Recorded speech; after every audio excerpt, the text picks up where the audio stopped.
예전에도 제가 이 채널에 고속도로 1차선은 추월할 때만 들어가야 하고 주행 중에는 1차선을 비워야 한다는 영상을 찍은 적이 있었는데요. 댓글 의견 보니까 찬성과 반대 각각 50%씩 양분되어 있더군요.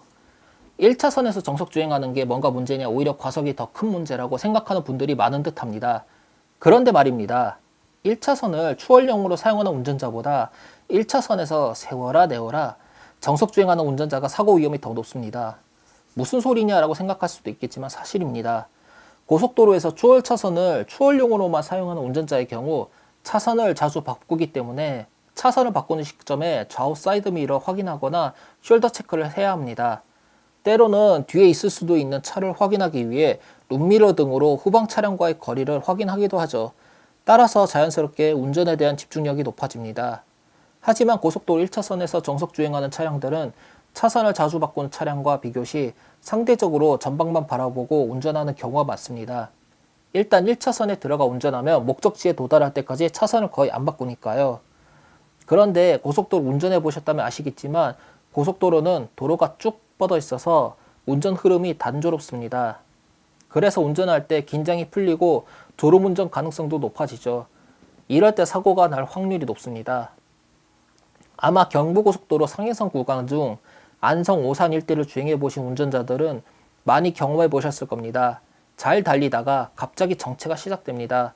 그것도 대부분 가장 왼쪽 차선인 1차선에서 먼저 막히죠. 버스 전용 차선이 활성화된 경우 2차선부터 정체가 시작하고요.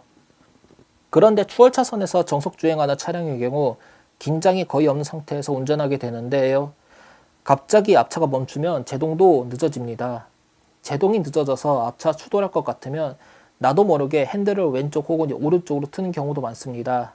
문제는 왼쪽이 버스 전용 차선인 경부고속도로의 경우 무심코 핸들을 왼쪽으로 돌려 버스 전용 차선에 진입했는데 빠르게 달리는 버스가 미처 보지 못하고 버스 전용 차선에 들어가다가 버스와 추돌사고 난 사례도 적지 않습니다. 어떤 유형의 사고인지 아실 거예요. 결론은 이겁니다. 고속도로에서 1차선 정속 주행을 오랫동안 하게 되면 전방에서 발생하는 돌발 상황에 대처하지 못해 앞차를 추돌하거나 차선을 갑자기 변경해 사고를 유발할 수 있습니다.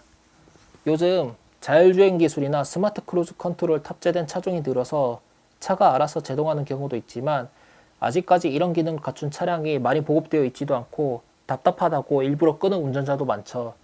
그래서 고속도로에서 1차선 정속 주행은 삼가했으면 하는 바람입니다. 이번 영상은 여기서 마치겠습니다.